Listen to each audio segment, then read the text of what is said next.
El sistema digestivo es el conjunto de órganos en forma de tuberías que convierten nuestras comidas en combustible para el cuerpo. En total tenemos unos 9 metros de enreversadas cañerías que empiezan en la boca y terminan en el ano. En el trayecto la comida se rompe, se clasifica y procesa antes de circular por el cuerpo para nutrir y reemplazar las células que suministrarán energía a todos nuestros músculos. Ahora hablaremos sobre la anatomía del esófago.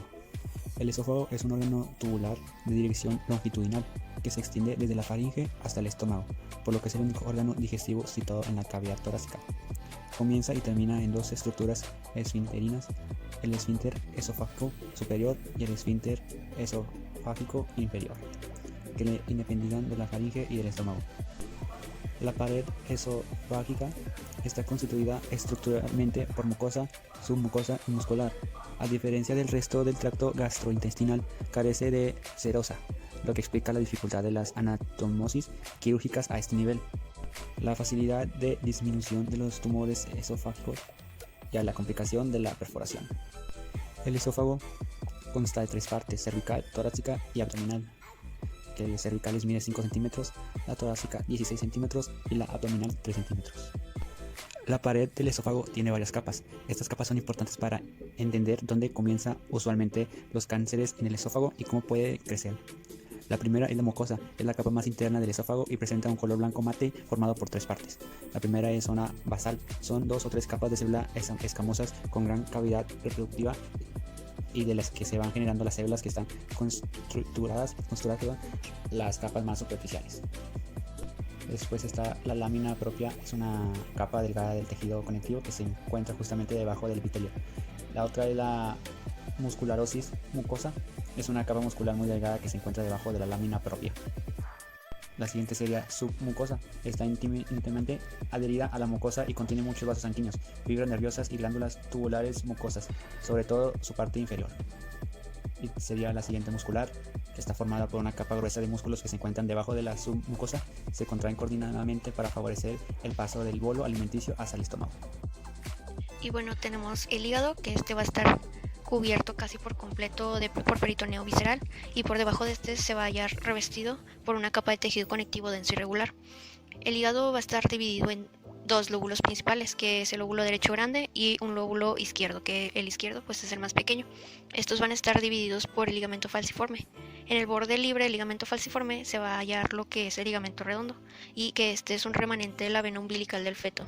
También tenemos lo que es los ligamentos coronarios, que es derecho e izquierdo, y son estrechas extensiones del peritoneo parietal que suspenden el hígado del diafragma. El estómago es el órgano redondo y vacío que se encuentra en la parte inferior del diafragma, en la parte izquierda de la cavidad abdominal. Forma parte del sistema digestivo y es muy importante para procesar la comida, que nos proporciona los nutrientes y vitaminas que necesitamos para sobrevivir. Este órgano desempeña 3 funciones realmente significativas en nuestro organismo, por lo que si llega a presentar alguna afectación por una determinada enfermedad puede causar una disminución en la calidad de vida del individuo. Almacena comida, que se ha ingresado por la cavidad oral y ha pasado a través del esófago hasta llegar a este órgano.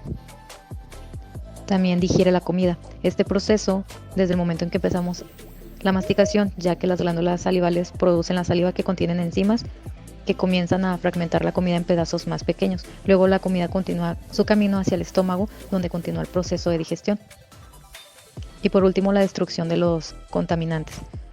Una de las funciones muy importantes del estómago es que puede destruir los contaminantes que pueda contener la comida. Es posible que los alimentos o bebidas que consumimos puedan contener bacterias o microorganismos que son dañinos para nuestro cuerpo.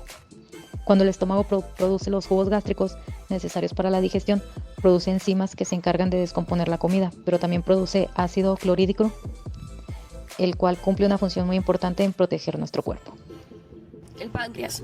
El páncreas es una glándula retroperitoneal que mide alrededor de 12 a 15 centímetros de longitud y 2,5 centímetros de ancho. Se halla por detrás de la curvatura mayor del estómago, tiene una cabeza, un cuerpo y una cola, y está habitualmente conectado con el duodeno por medio de 2 conductos. La cabeza es la porción dilatada del órgano cercana a la curvatura del duodeno. Por encima y a la izquierda de la cabeza se encuentran el cuerpo y la cola de forma ausada. Los jugos pancreáticos se secretan en las células endocrinas, dentro de conductillos que se unen íntimamente para formar 2 largos conductos, el conducto pancreático y el conducto accesorio. El conducto pancreático o conducto de Wilson es el más largo de los dos, y la mayoría de las personas se unen con el conducto colédoco o hepatocístico. y entran en el duodeno como un conducto común llamada ampolla hepatopancreática. El otro conducto del páncreas es el accesorio. Este sale del páncreas y desemboca en el duodeno a unos 2,5 centímetros por encima de la ampolla hepatopancreática. La anatomía de la vesícula biliar es una víscera hueca pequeña, con forma de ovoide ópera, que tiene un tamaño aproximado de entre 5 y 7 centímetros de diámetro mayor. Se conecta con el intestino delgado, que viene siendo el duodeno, por la vía biliar, como un conducto colédoco. Su función es acumulación de bilis. Contiene un volumen de alrededor de 50 mililitros de bilis que libera el duodeno a través de los conductos antes reseñados. Entra en él a través de la papila y la ampolla váter. Esta adhiere a la superficie visceral del hígado. Bueno, su función es almacenar y concentrar bilis, como lo mencioné, secretada por el hígado y que alcanza la vesícula biliar a través de los conductos hepáticos y cístico, hasta ser requerida por el proceso de la digestión. Esta almacena la secreción biliar hasta que un estímulo adecuado cause su liberación por la contracción de su pared muscular. Esto hace que la secreción de bilis por la vesícula sea estimulada por la ingesta de alimentos, sobre todo cuando contiene carnes o grasas. En este momento se contrae y expulsa la bilis concentrada en el duodeno, pues la bilis es un líquido verde, verduzco, que tiene la función de emulsir las grasas, produciendo microesferas y facilitando su digestión y absorción, además de favorecer los movimientos intestinales, evitando así la putrefacción. La estructura, la pared de la vesícula, consiste en túnicas serosas, musculares y mucosas. El revestimiento mucoso se dispone de pliegues semejantes en estructura y funciona al del estómago. El intestino delgado se extiende desde el píloro hasta el ciego y tiene una longitud variable entre 6 a 7 metros y se divide en 3 porciones: duodeno, yeyuno e ileón. El duodeno es la primera porción del intestino delgado. Su nombre deriva del latín duodeni, que significa 12, ya que mide 12 travesías de dedo, alrededor de 25 centímetros. Tiene un trayecto en forma de C y comienza en el píloro y termina en la unión duodenal. Es la porción más corta y ancha y fija del intestino delgado. También rodea la cabeza y el cuerpo del páncreas y tiene una localización retroperitoneal y se divide en 4 porciones. La porción superior mide cerca de 5 centímetros y comienza en el píloro. La porción descendente mide alrededor de 7,5 centímetros y no tiene mesenterio. La porción horizontal mide casi 10 centímetros de longitud y pasa por delante de la vena cava superior, aorta y arteria mesentérica inferior. Porción ascendente mide aproximadamente de 2,5 centímetros, asciende por el lado izquierdo de la aorta, delante de los vasos renales izquierdos, a la altura de la vértebra L2. En este lugar se relaciona el cuerpo del páncreas y según el yeyuno en el ángulo duodeyunal. El ángulo duodeyunal está reforzado por una banda fibromuscular que también se conoce como músculo suspensorio del duodeno. Ahora yo les voy a hablar del intestino grueso. El intestino grueso, que mide alrededor de 1,5 metros de largo y 6,5 centímetros de diámetro, se extiende desde el ilion hasta el ano. Está unido a la pared abdominal posterior por su mesocolon, que es una capa doble del peritoneo. Estructuralmente, las 4 regiones principales del intestino grueso son el ciego, el colon, el recto y el conducto anal. En la desembocadura del ilion, en el intestino grueso, se interpone el pliegue de la mucosa llamado esfínter. Por debajo del esfínter ileocecal se encuentra el ciego, una pequeña bolsa de 6 centímetros de largo, unida al ciego. Hay una estructura tubular enrollada que mide alrededor de 8 centímetros de largo, que es el apéndice. El ciego se continúa hacia arriba con el colon, que se divide en ascendente, transverso, descendente y sigmoides. El colon ascendente y descendente son retroperitoneales, no así el colon transverso y el colon sigmoides. El colon ascendente asciende por el lado derecho del abdomen y llega a la superficie inferior del hígado y gira abruptamente hacia la izquierda para obtener el ángulo colónico derecho. El colon continúa por el abdomen hacia el lado derecho con el colon transverso. Su curva va por debajo del borde inferior del brazo, donde forma el ángulo colónico izquierdo, y desciende por debajo de la cresta ilíaca como colon descendente. El colon sigmoides comienza cerca de la cresta ilíaca izquierda y se proyecta hacia la línea media y se continúa con el recto cerca de la tercera vértebra sacra.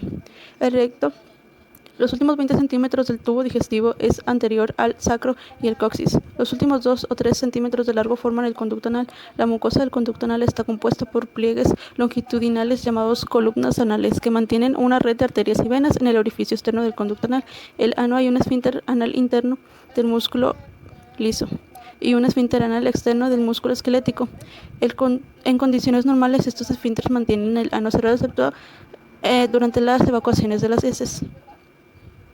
Ahora les hablaré sobre la absorción y formación de la materia fecal en el intestino grueso. Cuando el quimo permanece en el intestino grueso entre 3 y 10 horas, se vuelve sólido y semisólido por la absorción activa de agua y se denomina entonces material fecal o heces. Su composición química es de agua, sales inorgánicas, células epiteliales desmarcadas de la mucosa del tracto gastrointestinal, bacterias productos de la descomposición bacteriana, sustancias dirigidas pero no absorbidas y partes dirigidas de los alimentos.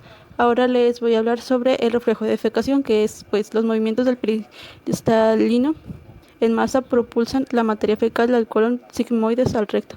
La distensión resultante de la pared rectal estimula receptores de estiramiento que inician el reflejo de defecación.